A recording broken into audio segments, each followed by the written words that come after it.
I'm doing just fine. Now let's talk. First of all, Twitch, pitch your routine to see Revisit. How do you feel when you see when they come back, they pick a routine and one of your routines and their all-time favorite for the season?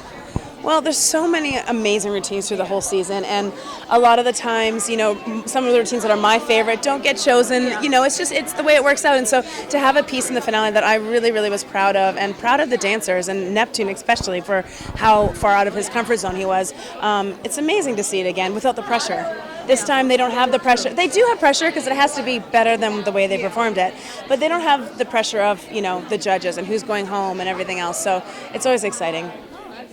Now, you actually got to work with the four. Now, what do you think about Gabi winning and the future of the other three? Well, I'm kind of like a proud mom because I did work with all four of them, so I love them to pieces. And all four of them, I have to say, are extraordinary to work with as well as, what you see on the show. But Gabi, from day one that I saw her, I had her the very first week, I said, mark my words, she could win. She could win this show. She just had the right attitude. She had surprised me with her talent, and to me, she had everything it takes, and it just proved. She kept proving herself in the show every week, and look at her. I mean, tonight she was incredible. And lastly, you work and you hire a lot of dancers. Do you see any from this top 20 you might be calling up for one of your future things? Absolutely. I mean, it's funny as a choreographer, too, you know that the dancers that come off the show can handle a lot. And you're used to working with them. So if someone stands out, you will go to them all the time. I go to Catherine McCormick. I go to Melanie Moore. I always hire these dancers. Gabi will be another one that I will always hire. And you know what? Yaya's surprised. I love her as a dancer, too. She doesn't have the technique that, for like most of contemporary dancers do. But look at her. She's an actress. She's a performer. And, I mean, they're all phenomenal.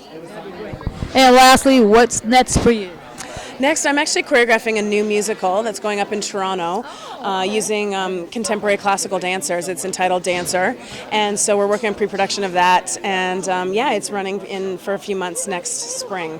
So that's what's next on the plate. It's really exciting because it's from the ground up on a new creative team and phenomenal cast, so I'm very excited. When do you leave? You got to go back to Canada. What do you leave? Well, we're doing the dancer auditions coming up in about 3 weeks now, and then going up in April when we start production. So we're working on the pre-production of that as well as other things in the works, of course. That's fantastic. Well, always nice to see you, and hopefully we'll see you next year. Yes, hopefully. Fingers crossed. Fingers crossed. Nice talking to you. Thank you.